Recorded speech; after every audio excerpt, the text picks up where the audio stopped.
When Jonathan Hale disguised himself as the new cook and stepped into his own Pacific Palisades estate, he had no idea he was walking straight into the hidden cruelty rotting the foundation of his marriage, a stepmother's cold, methodical control over his 2 children. What looked, from the outside, like simple household discipline and high-pressure family routines soon revealed itself as quiet, psychological warfare. But what he eventually learned inside those walls shattered him in ways no business failure, no heartbreak, no headline scandal ever had. You will not believe what Isabella was capable of once her true intentions were exposed. Before we continue, don't forget to subscribe, hit the like button, and tell us in the comments where you're watching from. Jonathan Hale's heart hammered as he adjusted the stiff collar of the chef's coat in the reflection of his parked car's tinted window. Billionaire, philanthropist, founder of Hale Robotics. Those were labels he wore easily. But this ridiculous, risky disguise was something he'd never attempted in his life. 2 years married to Isabella Montague, America's elegant sweetheart, the influencer philanthropist whose charm won over every camera. And yet Jonathan couldn't shake the feeling that something was slipping through the cracks. Something about her was off. The suspicion had been growing for months. Odd comments from staff, the rigid perfection inside the house, the way his kids changed around her. Jonathan kept brushing it off because love made excuses, and guilt did the rest. The idea to disguise himself came unexpectedly. During a private rooftop dinner with a business partner, they were discussing marriages, power, blind spots. His partner chuckled, swirling his wine. "You think you know your wife? Try watching her when she doesn't think anyone is watching." The comment hit Jonathan like a punch to the ribs. All night it buzzed in his skull. By morning, he'd made a decision he didn't fully understand, telling the mansion's longtime chef to take a fully paid 2-week vacation. Then having a uniform and forged ID delivered under the name Marco Reyes, now wearing the white coat, a cap pulled low, and a deliberately grown stubble, Jonathan walked toward the iron gate of his own estate, pretending to be someone else entirely. "Morning," he said, lowering his voice. The security guard, a man Jonathan had personally hired, studied the badge, then nodded. "You're the new cook, right?" Mrs. Hale said. "You were starting today." Jonathan's stomach twisted. Isabella had planned for this, expected him, or had she simply fired the chef last night without his knowledge? He forced a neutral nod. "Yes, sir." The guard buzzed him in, and just like that, Jonathan Hale walked into his home, unseen. The marble foyer stretched before him, immaculate, echoing, almost museum-like. The air smelled faintly of eucalyptus, a scent Isabella insisted gave discipline and clarity. Everything was pristine, painted over. Hollow, he had designed this home himself, the staircase arch, the skylight, the imported stone. But from his new vantage point, nothing felt familiar. Then she appeared. Isabella descended the staircase. Like she owned the world, tall, perfectly composed, wearing a pale champagne dress that hugged her figure without a wrinkle. Her hair was swept into a sleek twist. Her makeup was subtle. Angelic, she looked exactly like the woman the world adored. Jonathan braced for recognition. A double take. Startled gasp. Something, nothing. She barely glanced at him. "You must be Marco," she said smoothly, voice cool and distant. "The staff has been informed of your arrival." Jonathan kept his head down, deepening his voice. "Yes, ma'am." "I expect obedience and punctuality," she continued, stepping closer. "This household runs on order. I won't repeat myself, and I do not tolerate excuses." Jonathan's pulse skidded. She had never spoken this way when he was around. Not once, not even on her worst days.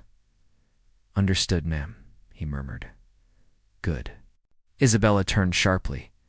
"Alina will show you the kitchen." Jonathan's eyes flickered up. Alina? She must be new. The last housekeeper had left abruptly, claiming family matters. But he knew better. Footsteps approached, soft and steady. A young woman emerged from the hallway, mid-20s. Dark curls tied back loosely, warm expression softening the mansion's cold perfection. She held a folded apron in her hands. "Hi," she said gently. "I'm Alina. I'll show you the kitchen." Her kindness felt like fresh air in a suffocating room. "Thank you," Jonathan replied, masking the emotion in his voice. Alina led him down the corridor. "Don't mind her today. Mrs. Hale's in one of her moods." "Rough morning?" Jonathan asked, trying to sound casual. Alina hesitated. "The kids had an incident." "What kind?" She bit her lip. "They spilled oatmeal on the table." Da-da-da-da. "Isabella doesn't," she paused, choosing her words carefully, "handle messes well." Jonathan's jaw clenched involuntarily. "The kids," he echoed. "How many too?" Alina said softly. "Liam and Rosie, Mr. Hale's children from before." He nodded slowly, pretending he wasn't intimately aware of every detail about his own kids. "They're good children," Lena added, her eyes dimming. "They're sweet. They just what?" Jonathan pressed. She looked away. "Shouldn't say." They entered the kitchen. Jonathan expected warmth, the sound of chopping, the hum of appliances, the comfortable chaos of a lived-in home. But the kitchen was silent, spotless, clinical. The stainless steel surfaces gleamed. Like mirrors, jars were aligned with military precision. Even the fruit bowl looked staged. Alina handed him a clipboard. "These are the meal schedules." Isabella liked strict plating, exact calorie counts, and a sharp sound cracked through the hallway. Not a crash, not a shout, a cry. High dash, pitched, panicked, childlike. Jonathan's blood, his blood froze. Then Isabella's. Voice followed, sharp enough to slice through the air. "I said, swallow it." Lena paled instantly. "Stay here," she whispered. But Jonathan was already moving. His disguise meant nothing. His caution meant nothing. His heartbeat thundered in his ears as he sprinted toward the sound. He reached the dining room doorway just as Isabella's hand slammed onto the table near Rosie's plate. 4-year-old recoiled, trembling, tears streaming down her cheeks. Liam sat rigid beside her, lips pressed tight, eyes red as he stared at his untouched food. Isabella towered over them, voice venomous. "You will finish every bite. I don't care if you don't like it. You're not raising picky children." Jonathan stepped inside. His shoes barely touched the floor. Time dilated. He saw everything. Rosie's little shoulders shaking, Liam gripping the chair so tightly his knuckles whitened. Isabella's mask slipping, her eyes flashing with rage. Not discipline, not frustration. Cruelty. Deliberate. Cold cruelty. "Ma'am," Jonathan said, voice low and dangerous despite the disguise. "Is something wrong?" Isabella wheeled around, startled to see him. "This is none of your concern, cook. Get back to the kitchen." But Jonathan didn't move. He couldn't. Rosie had curled inward like a frightened kitten, hiding her face in her hands. Liam's lower lip trembled, though he tried to hide it. Jonathan's vision blurred at the edges. The billionaire, the CEO, the man who had built an empire out of scrap metal and intellect, vanished. Only a father remained. A father watching his children tremble before a woman he thought he loved. A father who finally understood that the whispers, the tension, the quiet sadness in his kids' eyes weren't growing pains, they were warning signs. Something terrible was happening in his home. "Jonathan," forced his voice steady. "What exactly?" he asked softly, almost too calmly. "Did they do wrong?" Isabella's jaw tightened. "They're misbehaving." "They spilled oatmeal," Alina whispered behind him, voice trembling. Isabella's glare snapped toward her. "Stay out of this." But Alina didn't step back. Jonathan didn't either. The moment stretched, electric, dangerous, inevitable. In that instant, Jonathan knew this disguise wasn't a stunt. It wasn't paranoia. It wasn't insecurity. It was the only reason he had discovered the truth. A truth that would lead to battles, betrayals, revelations, and a war inside his own household. And it all began with a simple disguise. And a maid who was brave enough to step between his children.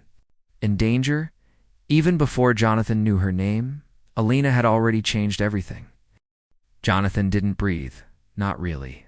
Not fully. His chest rose and fell in shallow, controlled movements as he stood between. Isabella's fury and the trembling children she towered over. Rosie clung to the edge of her chair, her tiny fingers shaking. Liam's shoulders were stiff, his eyes darting between Isabella and the disguised cook he didn't recognize as his father. Jonathan wanted nothing more than to drop the act and pull them both into his arms. But he couldn't. Not yet. Not until he knew just how deep this rot went. Isabella's voice cut through the stillness. "Marco," she snapped sharply. "Return to the kitchen. I didn't hire you to intervene in parenting." Jonathan kept his expression blank, but inside something cracked. Parenting. Is that what she called this? "Ma'am," he said slowly, deliberately. It looked like they were afraid. Isabella froze. Then she laughed. A cold, brittle sound that had no warmth whatsoever. Afraid? Her manicured hand gestured dismissively. "Children fear discipline. It's normal. They'll thank me when they're older." Rosie whimpered at the sound of her voice. Jonathan's stomach twisted, not with anger, with something darker. Something. Primal Alina, standing just behind him, gently knelt beside Rosie and whispered, "Sweetheart, it's okay." Isabella snapped her head toward the maid. "Get up, Alina." Alina didn't move. "Now," Isabella hissed. But Jonathan stepped slightly. Sideways. Placing himself between Isabella and Alina, without even realizing it. It happened instinctively, the way a father shields. It's the way a protector reacts before his brain even processes the motion. Isabella's eyebrow twitched. "You're new here?" she said, voice dangerously low. "So let me make this clear. I run this household. I expect my staff to follow instructions without hesitation." Jonathan bowed his head, forcing calm. "Yes, ma'am." Then stepped back. The command cracked like a whip. But Jonathan didn't step anywhere. Instead, he looked at Rosie. Her cheeks were wet, her breathing shaky. "Ma'am," said gently, addressing Isabella again, "kids don't stop eating oatmeal because they're misbehaving. Maybe she's not feeling well." Isabella's lips curled. "Oh, she's fine," she spat. "She's being dramatic. She takes after her mother, emotional, sensitive, and manipulative." The words hit Jonathan like a fist. Rosie's mother. His late wife, a woman he loved deeply before illness took her away. Isabella spoke of her like dirt. Jonathan's pulse roared in his ears, but he forced his voice steady. "You shouldn't speak about their mother that way." Isabella turned slowly. "Excuse me," Jonathan swallowed, keeping his tone even. "I just mean, children feel things. They understand more than we think."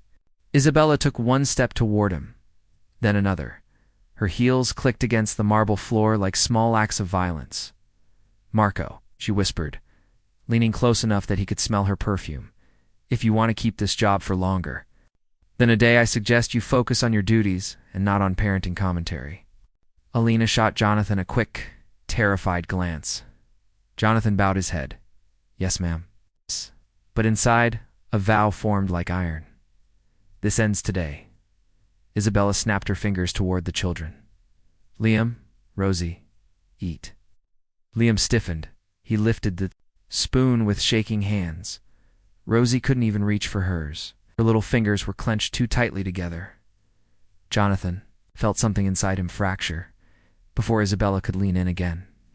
Alina stepped forward. "Mrs. Hale," she said quietly but firmly.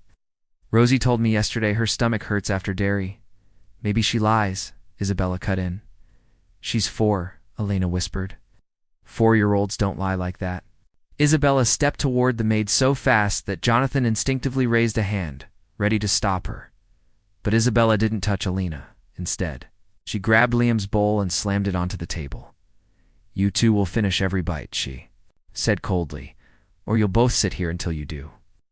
Rosie flinched. Liam blinked rapidly, fighting tears. Jonathan's throat tightened.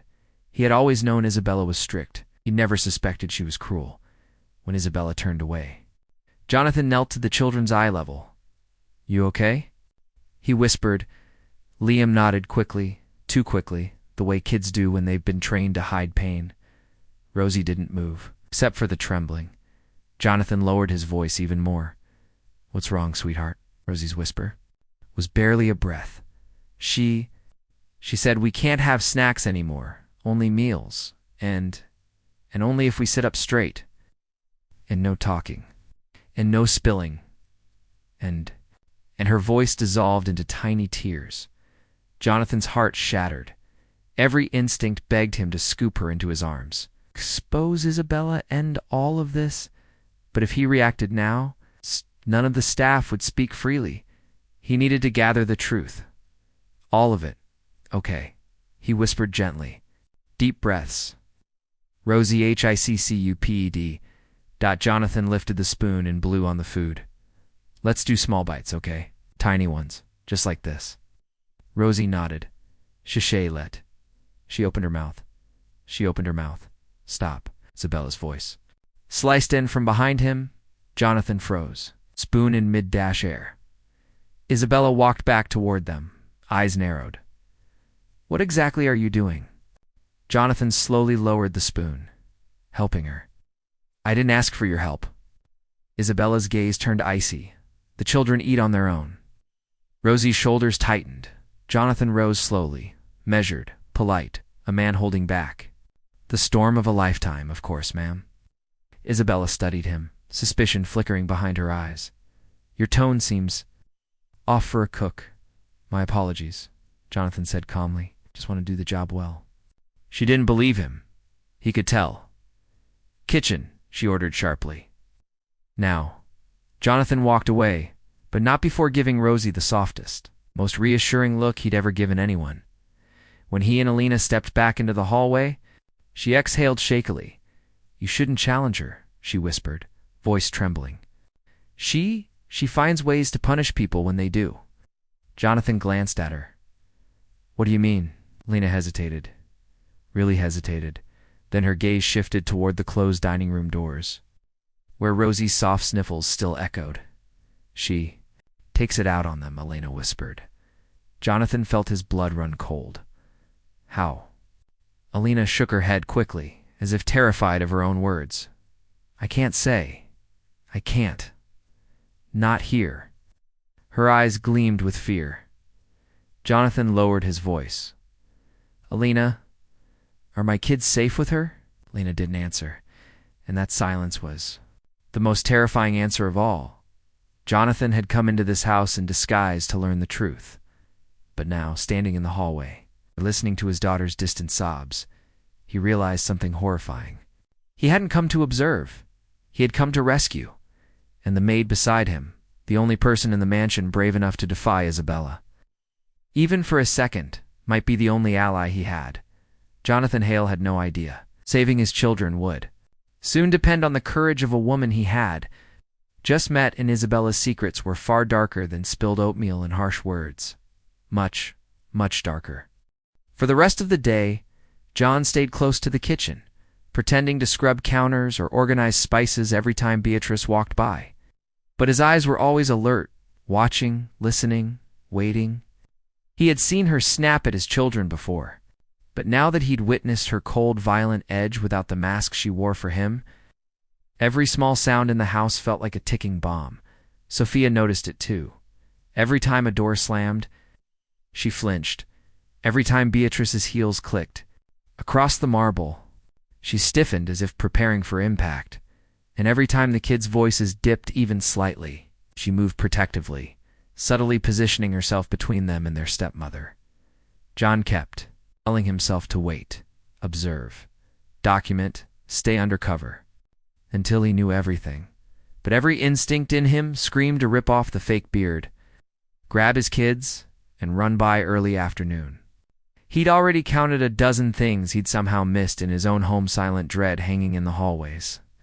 The way the staff froze whenever Beatrice entered a room, the way Maria quickly hid a small bruise on her arm when she saw her stepmother passing by.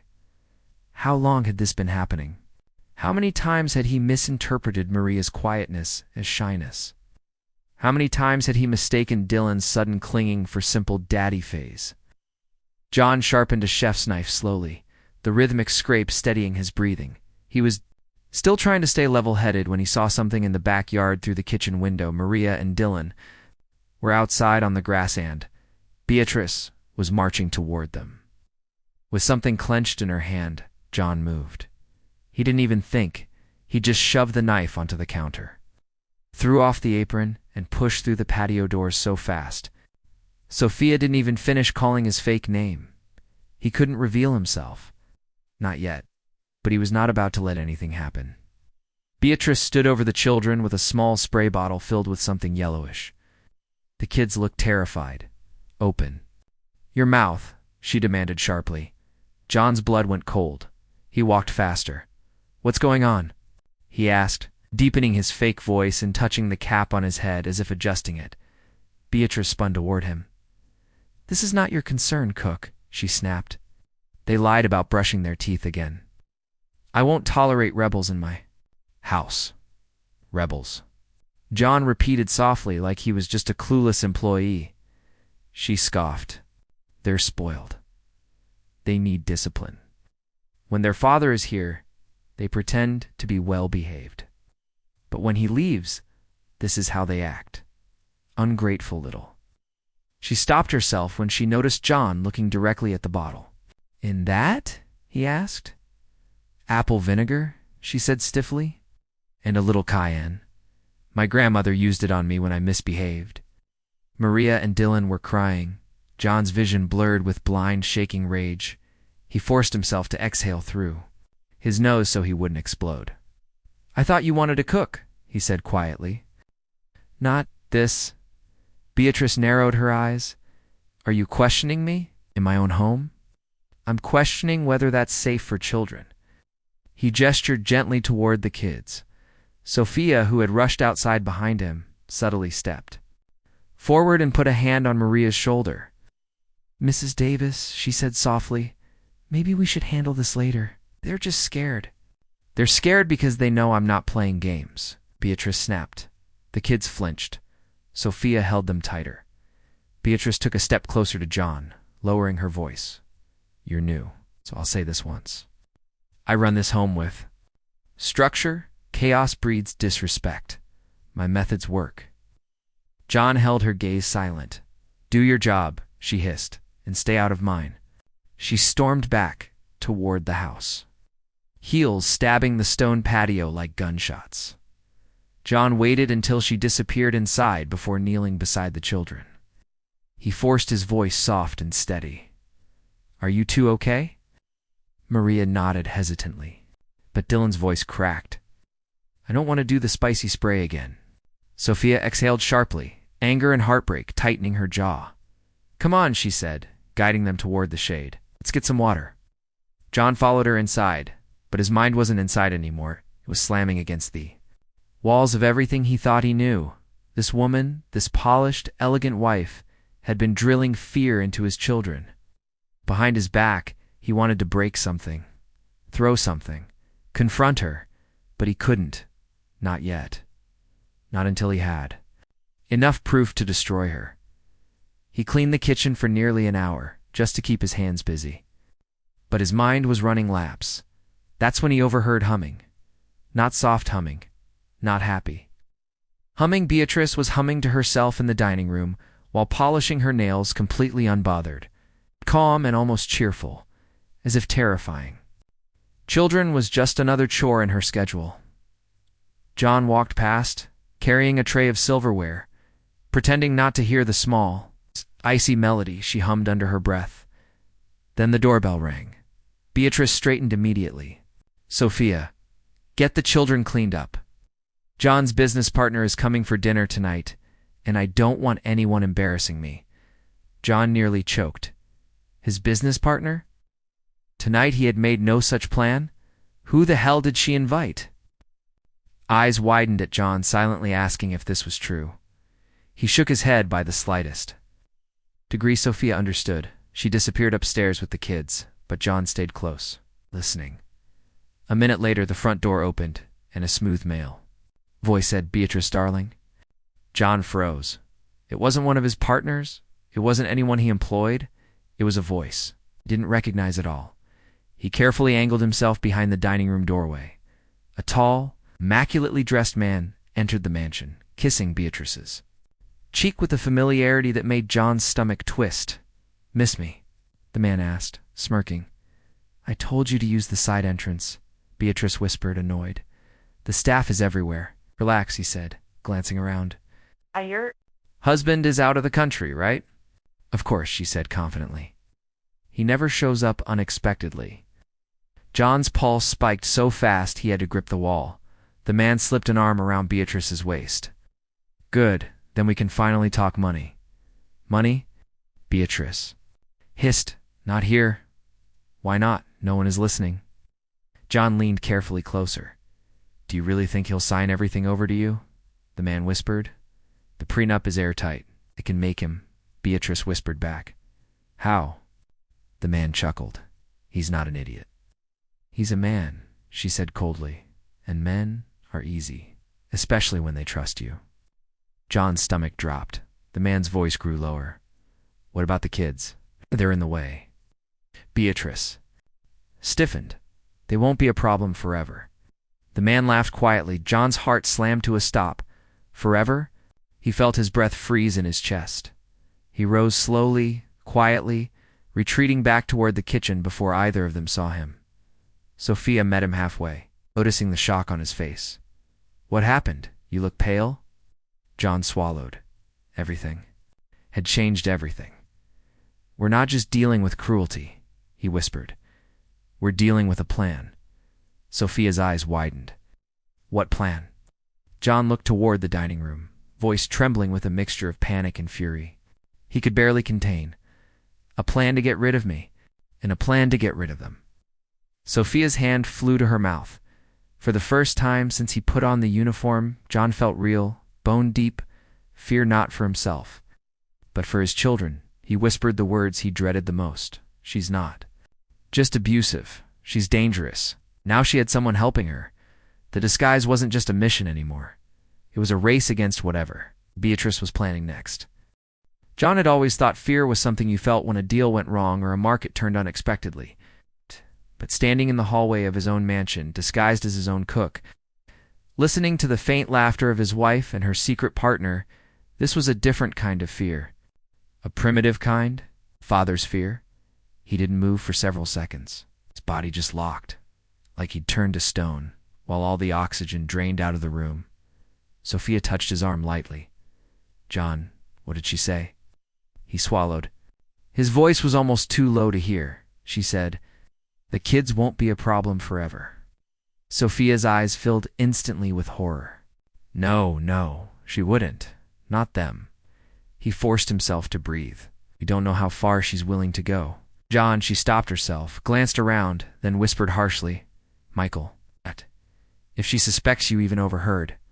One thing, she's capable of anything. I know, he rubbed his forehead, but I can't leave. Not now. You shouldn't be alone with her, Sophia urged. Not even in the same room. I won't be, inhaled shakily. That's what you're here for. Sophia nodded slowly. Then we watch her. Very closely. John turned back toward the dining room. He could still hear their voices, Beatrice's soft, pleased laughter, and the man's smug, low tone. They were growing more relaxed, talking openly, like this mansion belonged to them and no one else. He felt sick. It wasn't just betrayal. It was infiltration. He'd invited a viper to his home and she'd brought another one with her. Let's get the kids upstairs, he murmured to Sophia. She nodded and slipped away silently. John stayed behind for a moment, gripping the tray of silverware until his knuckles whitened. He steadied his breathing, then walked toward the dining room with the calculated, practiced body language of a servant. Every step felt like walking toward a cliff. When he entered, they barely glanced at him. Beatrice was sitting elegantly at the table, swirling a glass of wine. The stranger, dark-haired, expensively dressed, and unbelievably comfortable for someone who didn't belong, sat beside her. With one arm draped on the chair, John set the silverware down silently.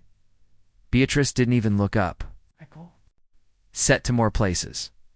And make something impressive. Something that makes him believe I'm taken care of. John's jaw tightened. He noticed the stranger's smirk. Your cook looks nervous, the man said casually. Beatrice waved her hand. Dismissively, they're all terrified of me. It keeps things organized. John kept his head lowered to hide the murderous rage in his eyes. "Oh, one more thing," the stranger added. "Do your kids eat with us?" John felt his stomach knot instantly. Beatrice's face hardened. "Absolutely not. They eat early and quietly." The man nodded, amused. "Good. I don't like kids." John stiffened. "Neither do I," Beatrice said under her breath. He almost dropped the napkins. She had convinced him all this time that she wanted to bond with them, that it was just an adjustment period, that the kids were still grieving their mother and resisting change. Every excuse, every lie. And he believed her. He felt a wave of shame crash through him, hot and bitter. The stranger leaned back. "So how long until you get him to sign over the property?" John froze. Again, this time Beatrice hesitated before answering. "I'm letting him think everything is normal, once he's fully softened. He'll give me whatever I ask for." "And after that?" the man asked. Beatrice took a slow sip of wine. "After that, I'm done playing house." John felt the air leave his lungs. Sophia suddenly appeared at the doorway, eyes flicking between John and the couple. She subtly touched her wrist, an unspoken signal. The kids were upstairs, safe. For now. John finished setting the table, turned to leave, and forced himself not to run. Once he reached the hallway, he finally let out the shaky breath he'd been holding for minutes. Sophia joined him seconds later. "The kids are in their room. Door locked. But John, they're terrified. Maria keeps asking what she did wrong." He closed his eyes. Dylan was only 6. Maria barely 8. They didn't deserve even a second of this. "We need proof," John whispered. "Solid proof.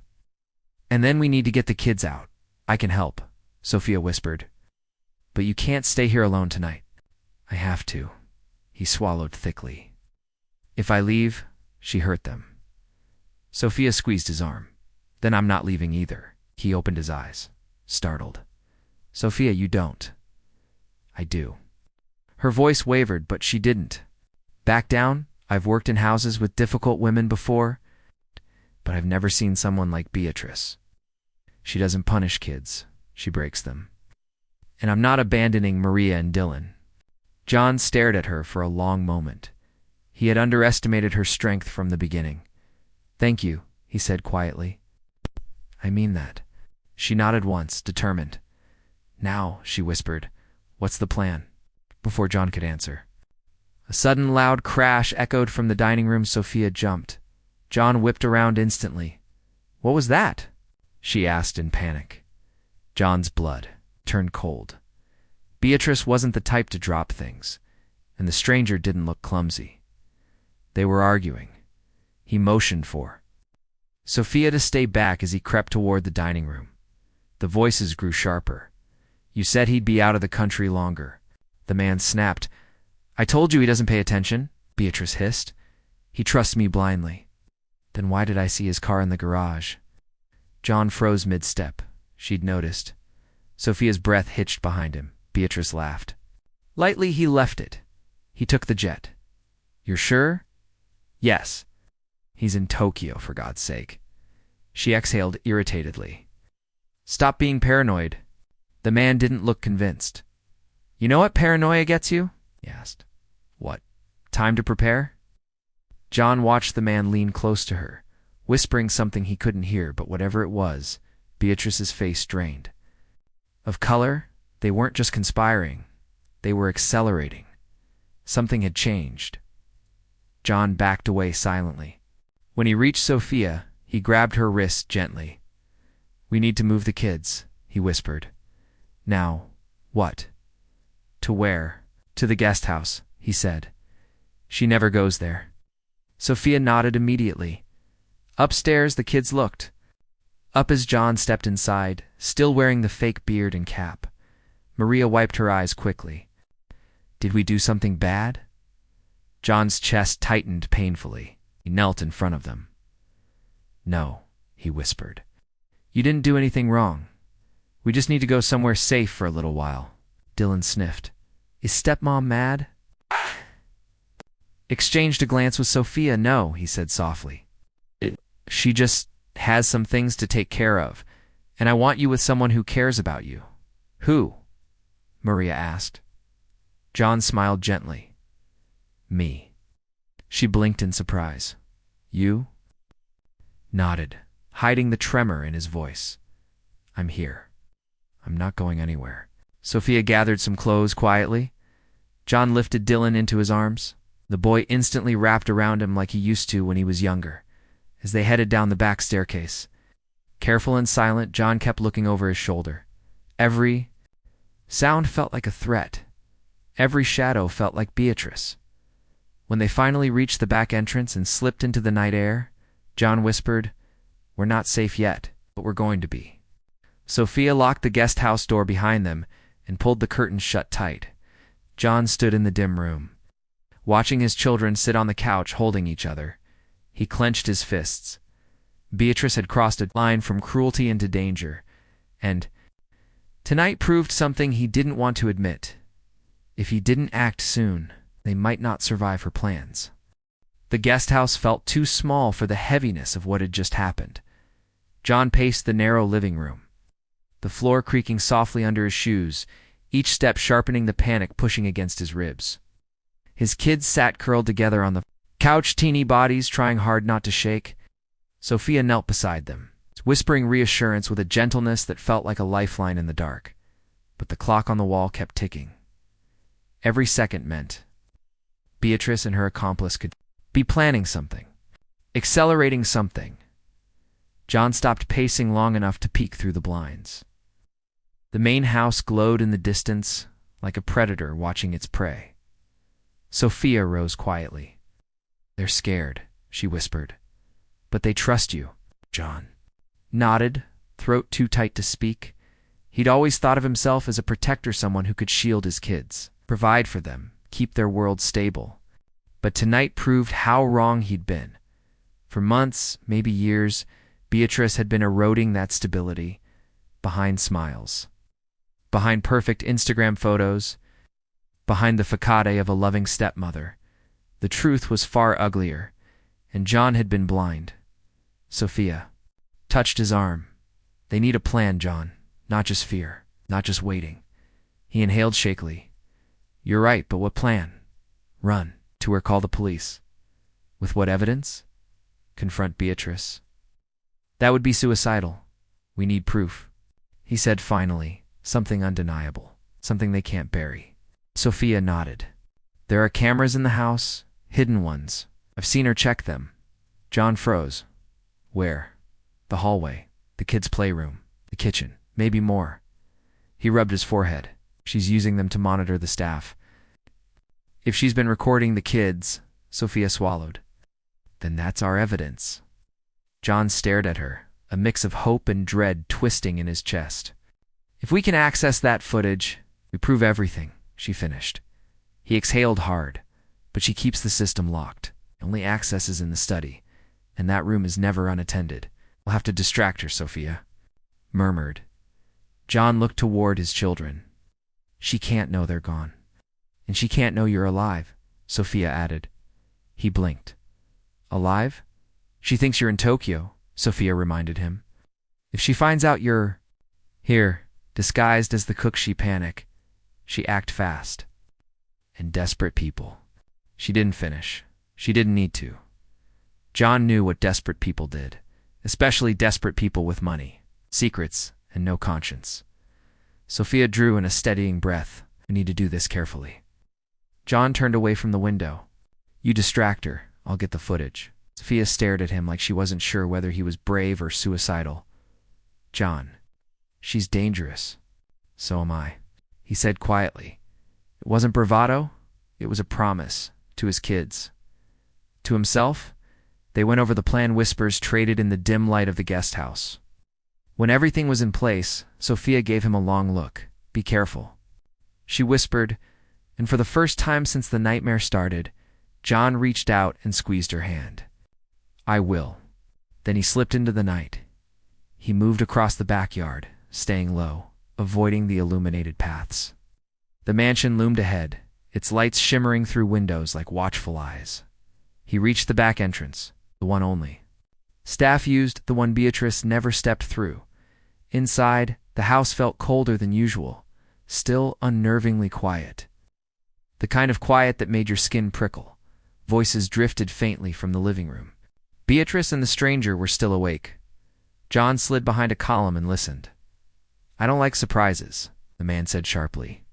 "You worry too much," Beatrice snapped back.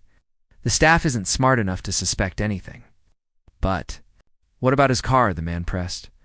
"We didn't plan for that," Beatrice huffed. "You're acting like a child. The man is halfway across the globe." John ground his teeth. She still believed he was gone, but her voice carried something new, something brittle. She wasn't as confident as she pretended to be. Good fear made. People sloppy. He crept down the hallway, one silent step at a time. He passed the playroom, the door slightly open. For a moment he paused. Inside, the lights were dim. A toy truck was overturned on the floor. A drawing ripped in half lay near the wall. He felt something crack inside. His kids had played here. His kids had cried here. His kids had been punished here. He looked down at the drawing. It was Maria's handwriting. A stick figure holding hands with two smaller ones. She had drawn him with Dylan, with her half.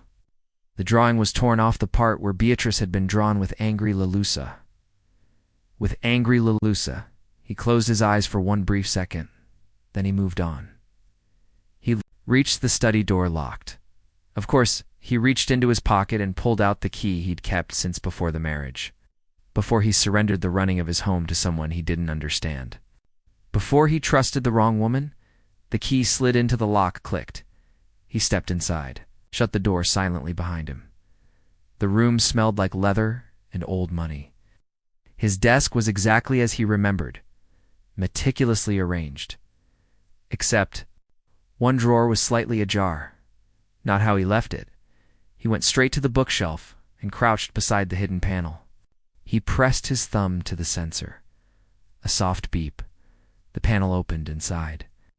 The surveillance hub glowed faint blue in the darkness. His stomach turned. 12 screens, all showing rooms he never authorized cameras for. The kids' bedroom, the playroom, the hall outside, the bathrooms. He stared in horror. She had watched them always, every moment of every day. He selected the feed from 2 weeks ago. Maria sat on the stairs crying silently while Beatrice towered above her. "You ruined my morning," Beatrice hissed, grabbing her arm. "You think I care that it was an accident? You should have known better." Maria sobbed harder. Beatrice tightened her grip. John's hand shook so violently he almost dropped the mouse. He clicked another clip. Dylan, in the kitchen, whispering to Sophia, "Please don't tell her I spilled. She'll be mad." Clicked another dot. Beatrice standing in the playroom, voice cold as ice. "You don't cry unless I say it's okay. Do you understand?" "Yes," Maria whispered. "Say it louder." "Yes," she cried. John pressed a hand to his mouth. His vision blurred. He had no idea what his kids had been enduring, what they'd been hiding, what they'd been surviving. He downloaded every file, every clip, every glimpse, every moment of her cruelty. Then he made the mistake of opening one last video. This one. From tonight, Beatrice stood in the hallway, whispering to the stranger, unaware a camera watched them. "If the kids keep getting in the way, we'll find a solution," she sneered. The man replied, "Once you get the property signed over, we disappear. No more loose ends." John's blood iced. Loose ends. His children were loose ends. He copied everything, slipped the drive into his pocket, turned to leave, but when he opened the study door, Beatrice was standing right outside. Her eyes narrowed. Her lips twitched into a smile that wasn't a smile at all. "Well," she said softly, "Michael, what exactly do you think you're doing in my husband's private study?" By 5:11 a.m., the first article hit the internet. By 5:20, 3 more blogs had posted their own half-baked versions. By 5:45, a short, shaky video from the courthouse hallway. The exact moment when Chloe screamed, "My stepmother killed my father, not the maid," hit TikTok and exploded. By 6 a.m., It wasn't a story anymore, It was a wildfire, It was everywhere, and nothing. Absolutely nothing. It was going back to normal, at 6:03 a.m. The hashtag free, the Maid hit the trending page, at 6:10. Hashtag arrest the stepmother followed, at 6:15. A fan cam montage of Chloe shouting in court, dramatic music. Black and white filters. Captions like, when the rich kid is the only honest one in the room, reached 2 million views, by 6:30 a.m. Nearly every comment section across social media looked like a battlefield. I knew that stepmother was shady. Imagine locking up a maid while a murderer walks free. Release the maid now. Where's the DA? Where's the evidence? Where's the justice? And the most viral comment of them all. Find the stepmother. Because she's hiding something. The internet wasn't just suspicious, it was hunting. District Attorney Stephen Hale hadn't slept. He sat at his desk, one hand pressed hard into his forehead, the other gripping the police report that was now useless. A stack of lies held together with staples. He hadn't even turned the lights on. His office glowed only from the city skyline behind him and the aggressive flashing of his phone every 3 seconds. Text after text from his staff. Sir, we need a statement. Sir, the media is outside. Sir, protesters are forming. Are ready, sir. The governor's office is asking for an explanation. He dragged his hands down his face. This is a disaster. But it wasn't just the media storm, it was the truth behind it. He had believed the stepmother. He had believed the accidental fall theory. He had believed the false timeline. He had believed her. And now the entire city was telling him. He'd jailed an innocent maid while the real killer walked free in designer heels. Hall slammed his fist down. We have to find her, he muttered, but deep down he feared something much worse. Maybe the stepmother didn't want to be found. By 7:15 a.m. The billionaire's mansion, once a symbol of power, had been transformed into the city's angriest. Tourist attraction. Cameras lined the sidewalks. Reporters rehearsed their lines. Neighbors peeked through curtains. Protesters held signs. Free the maid. Justice for Chloe's dad. Stepmom equals suspect. The sun hadn't fully risen, but the crowd had. Chloe watched from an upstairs window, her hands shaking. She didn't expect this. She didn't ask for this. She just wanted the truth out. She wanted her father's name cleared. She wanted the maid to be freed. But this was a war. Her mother's voice echoed from behind her. Chloe, you need to stay away from that window. Chloe didn't move. She's not here, is she? She asked quietly. Her mom swallowed hard. No, the police have been calling. All morning. Your stepmother left the house around midnight. No one has seen her since. Chloe's stomach dropped. She ran? Her mother didn't answer. She didn't have to. The silence said everything. Inside the county detention center. The maid, Anna, sat on a metal bench, hugging her elbows tightly. She hadn't slept. She hadn't eaten. She hadn't cried. Not even once. She was beyond tears now. But when the guard rushed in with a radio in his hand and the words, "Your case is on the news," her heart stopped. He turned up the volume. Voices crackled through the speaker. Public outrage grows as new testimony suggests the maid may have been wrongfully accused. The billionaire's daughter's shocking statement in court. Step-parent now considered a possible suspect. Anna's breath hitched. No. This isn't good, she whispered, because she knew something the world didn't. If the stepmother felt the walls closing in, she wasn't going to sit back and wait. She was going to fight. She was going to destroy evidence. She was going to manipulate. She was going to twist the story again. She was going to protect herself at all costs. Anna pressed her hand to her mouth. Chloe, she whispered. Because if anyone was in danger now, it was the girl who exposed everything. By 8:30 a.m. The internet received a new shock. A video surfaced. A different angle from the courthouse hallway. A clearer one. And it showed something the millions who saw the first clip didn't catch. Right. After Chloe screamed, her stepmother turned, not confused, not offended, but furious, jaw clenched, eyes sharp, face twisted in pure, unfiltered resentment. Like a mask slipping. Like the truth leaking out. The internet froze it, slowed it down, analyzed it from every angle. Psychologists weighed in. Body language experts dissected it. The verdict? That's a guilty face. Within 30 minutes, The hashtag killer look began trending. And that's when the stepmother finally broke her silence, not with a statement, not with an interview, but with a lawyer, a very expensive, very aggressive lawyer who went live on a national morning show. "We categorically deny every claim made about my client," he said, voice dripping confidence. "This is nothing but emotional manipulation by an unstable teenager." Millions gasped. Millions got angry, and millions screenshot the moment for future memes. But the lawyer's next line made the world recoil. "The maid is exactly where she belongs." The internet exploded. Hashtags, threats, outrage, chaos. The lawyer continued, calm as ice. "And as for the stepmother, she is in a safe, undisclosed location for her protection." Protection. The word echoed. Her hiding was intentional. Her disappearing plan. This wasn't fear. This was strategy. Upstairs, Chloe's phone buzzed nonstop. Strangers sending support. Journalists requesting interviews. Trolls sending threats. Her whole body trembled as she stood beside her bedroom door. "I didn't mean for this," she whispered. Her mother hugged her tightly. "You did the right thing. But now she's hiding. She's planning something. I can feel it."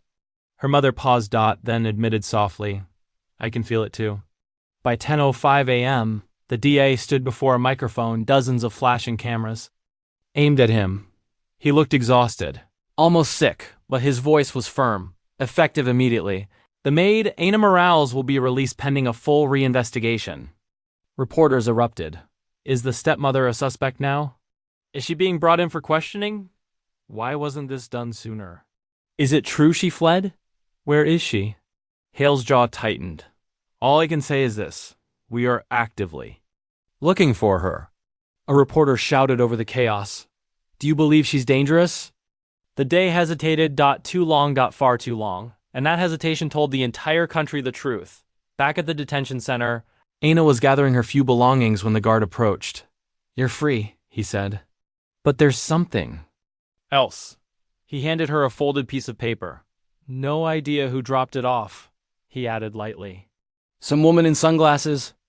Ana's blood ran cold. She unfolded it slowly. 5 words, written in red pen. Too calm, too clean. "Keep quiet, or she dies." Ana's heart stopped. She recognized the handwriting instantly. She wasn't safe. Chloe wasn't safe. No one was. And the stepmother? She wasn't running, she wasn't hiding, she was hunting. The sun had climbed high by the time Ana stepped out of the detention center gates, but the warmth felt foreign, even wrong against her skin. Cameras awaited her, microphones shoved forward, reporters shouting questions and overlapping. Chaos. "Ana, do you have anything to say? Were you framed? Are you going after the family legally? Is the stepmother dangerous? Do you know where she is?" Each question felt like a bullet, but none hurt as much as the paper still clutched in her trembling hand. The one the guard had given her, the one with the message written in perfect, chilling script. "Keep quiet, or she dies." She knew exactly who she was. Chloe. Her chest tightened. Her breath thinned. The world spun. A police officer tried to escort her through the crowd, but she yanked her arm free. "I need a phone," she whispered. "Ma'am, let us take you to... I need a phone right now." Her voice cracked. Sharp and desperate, the officer handed her his cell phone and Ana dialed the mansion. Chloe was sitting on the staircase, hugging her knees, watching police cars swarm the edges of the estate like ants around a fallen crumb. When the house line rang, she almost didn't answer. But something, instinct, dread, fate, made her pick it up. "Hello?" A shaky breath, then, "Chloe, thank God, it's me." Ana. Chloe stood so fast her knee hit the banister. "Ana? Are you out? Are you okay?" They said, "Listen to me," Ana whispered, voice trembling. "You're in danger." Chloe froze. "What?" "Why, there was a note," Ana continued, her voice cracking like thin glass. "Your stepmother knows I talked. She knows. You exposed her. She's not trying to run." A shaky inhale. "She's coming back for you." Chloe's heart punched against her ribs. What did the note say? A beat of silence. Then, softly, "Keep quiet, or she dies." Chloe's blood turned ice cold. Her fingers tightened around the phone until her knuckles went white. Aina. What do I do? She whispered, but Aina was already crying. Stay inside. Stay with the police. Don't go anywhere alone. Don't! The line crackled. A loud bang echoed on Aina's side. Aina! A-N-A! Static swallowed the rest. The call cut. And Chloe's fear morphed into something far more dangerous.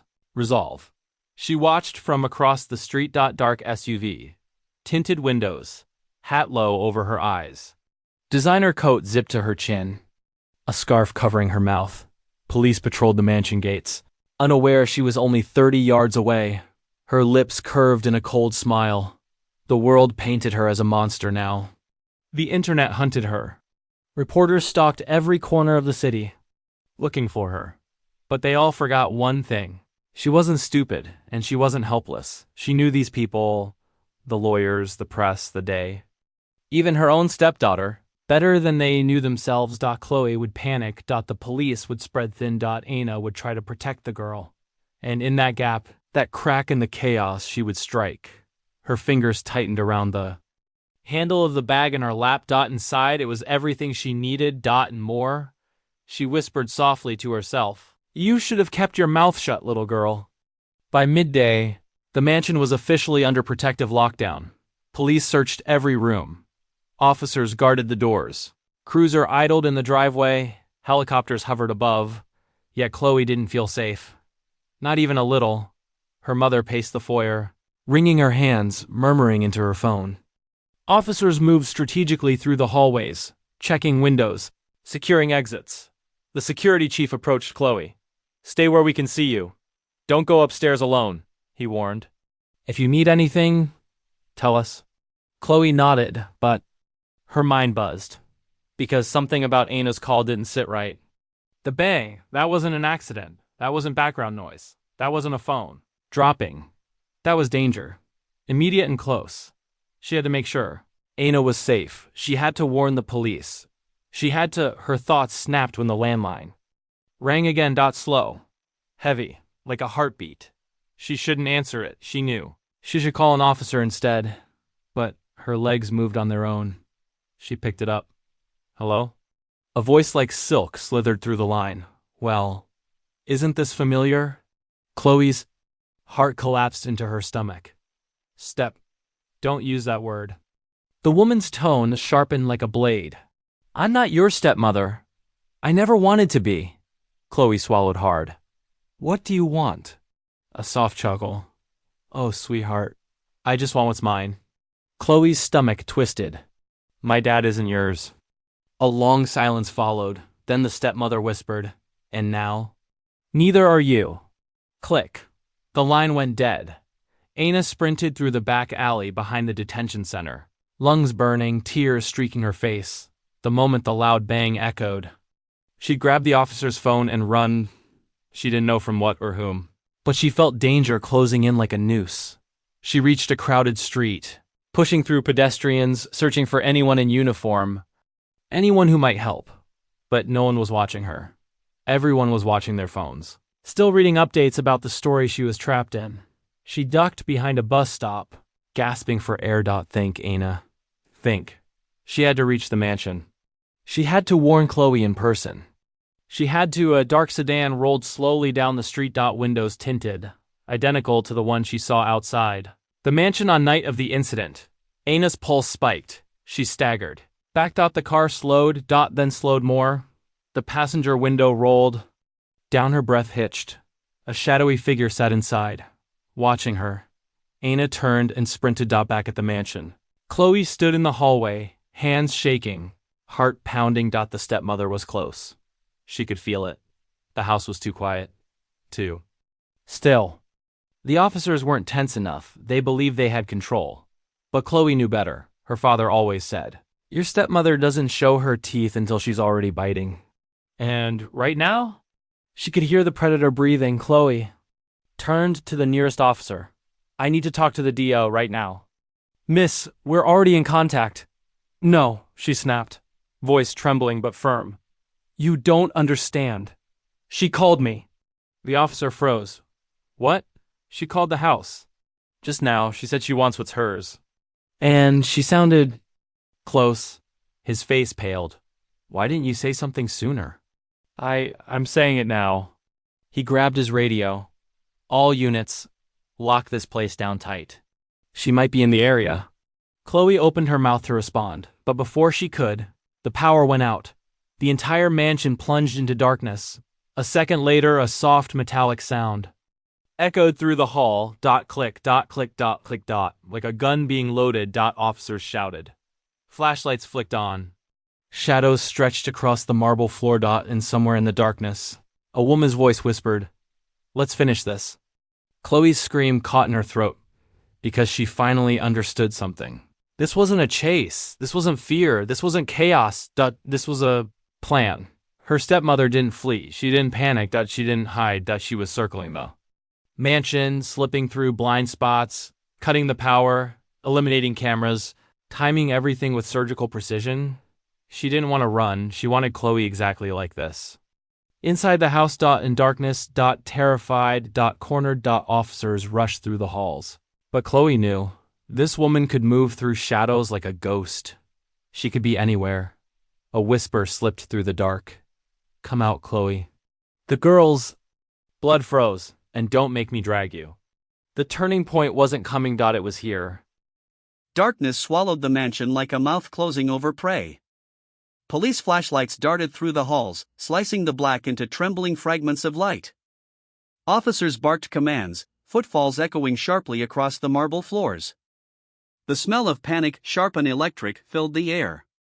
But Chloe barely heard any of it. Because every instinct inside her screamed the same thing. She's inside the house. She's hunting you. A cold ripple traveled down her spine. "Stay here," the security chief ordered, guiding Chloe toward a cluster of officers. "No matter what you hear, do not move." But Chloe shook her head. "She wants me. Not you." His jaw tightened. "All the more reason for you to stay behind us." Another officer approached. "Backup is 5 minutes out." 5 minutes. Chloe knew her stepmother could end 5 lives in less time than it took to blink. A thunderous bang shook the mansion, maybe a door, maybe a window, maybe a diversion. Officers surged toward the sound. Chloe's pulse hammered. "No. She's pulling them away from me. She wants me alone." She turned just enough to glimpse a shadow slipping up the staircase. A soft hiss followed. "Chloe." Her name carried through the dark like a razor blade wrapped in velvet. Her throat constricted. She backed away. But a hand clamped over her mouth. "Shoo." A whisper. Familiar. Urgent. Chloe froze. "Anna?" Anna's trembling face appeared beside her, barely visible in the dim light. "I got inside through the servants' entrance," she breathed. "I had to get to you. She's downstairs. She's not alone." Chloe's body went rigid. "What?" Anna swallowed. "There's someone helping her. Someone inside the police." Before Chloe could respond, the floor creaked above them. Slow. Deliberate. Footsteps. Anna grabbed her hand. "We need to go. Now." Upstairs, the stepmother moved with the predatory grace of a panther slipping through tall grass. The faint emergency lights cast an eerie glow. On her face, calm, almost serene. In her hand, a tranquilizer gun. Military grade. Silencer attached. She didn't want Chloe dead. Not yet. Dead meant she'd lose her leverage. But unconscious? That meant she could disappear Chloe for hours. Even days. Long enough to clean up loose ends. She paused at the top of the stairs. Listening. She smiled. "Found you." Chloe and Anna crouched behind the kitchen island, breath shallow, bodies shaking. "Anna. What do you mean someone inside the police is helping her?" Chloe whispered. When I ran from the detention center, Anna said, voice barely above a breath, a police officer followed me out. But not to help. She wiped her eyes. He tried to grab me. I kicked him and ran. When I called 911 to report it, the call dropped twice. Chloe stared, horror coating her tongue. A dirty cop, she whispered. Working with her. Anna nodded. She didn't just plan to hurt you. She planned her escape route. She planned witnesses. Alibis. She planned everything. Another set of footsteps creaked above. Anna grabbed Chloe's wrist. Move. They slipped through the back hallway, the narrow corridor behind the pantry that only staff used. Chloe's heart thudded. This doesn't lead outside, she whispered. I know, Anna said. But it leads to the wine cellar. There's an old service hatch.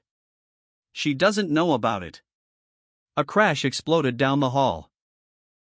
The stepmother had found the kitchen.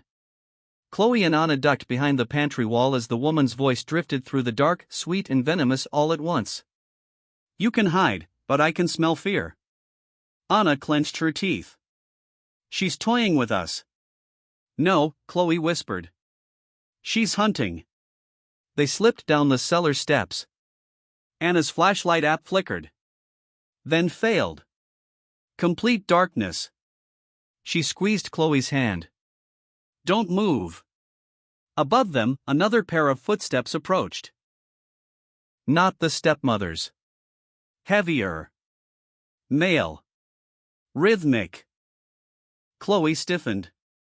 The dirty cop? Anna nodded. 2 threats. 1 house. No power. No backup. The cellar stairs creaked. Slow. Heavy. Descending. Chloe pressed herself behind a wine rack, clutching a dusty bottle as if glass could stop a bullet. The footsteps hit the last step. Silence. Then. A hand grabbed Chloe's hair. She gasped as she was yanked forward. But Anna lunged with a broken wine bottle and drove it into the dark silhouette's forearm. He screamed. She pulled Chloe back. They scrambled deeper into the cellar. The man cursed violently. I said she'd be sedated before extraction, he shouted upward. And the stepmother's cool voice drifted back down. Well, then get it done. Chloe and Anna reached the old hatch, a small square of rusted metal near the storage racks. Anna yanked the handle. Stuck. She pulled harder. It didn't budge. Above them, 2 sets of footsteps converged at the top of the cellar. Their voices drifted down. She's cornered. Good. Let her feel it. Anna shoved the hatch again. Still stuck. Chloe grabbed it too. Come on, come on. Dust fell from the hinges. The footsteps descended. Closer. Closer. You ruined everything, the stepmother called out. Your father wouldn't have doubted me if you hadn't started asking questions. But you just had to pry, didn't you? She laughed. Ingenious little Chloe. Too smart for her own good. Anna whispered, push with everything you've got.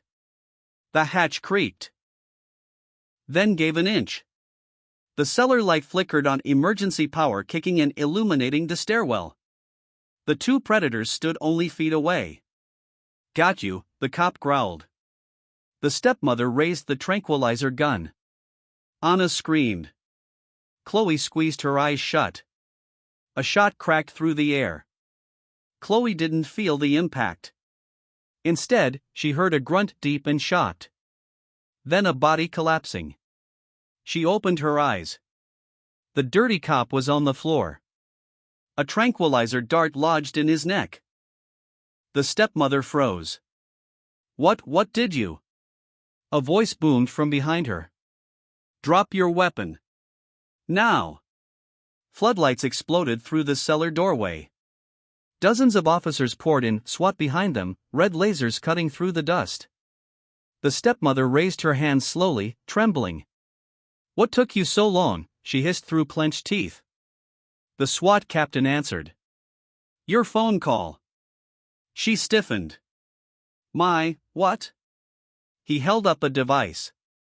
"We traced the call you made to the landline. We had eyes on the grid. When you cut the power, it isolated your position." A sickening realization washed across her face. She'd exposed herself. She'd led them right to her. Her arrogance, the same arrogance that made her believe she could outsmart everyone, had destroyed her. Officers tackled her, cuffing her wrists behind her back. She screamed, writhed, spat, but the fight was gone. Chloe watched, chest rising and falling in sharp, uneven breaths. Anna whispered, "It's over." But Chloe shook her head. "No.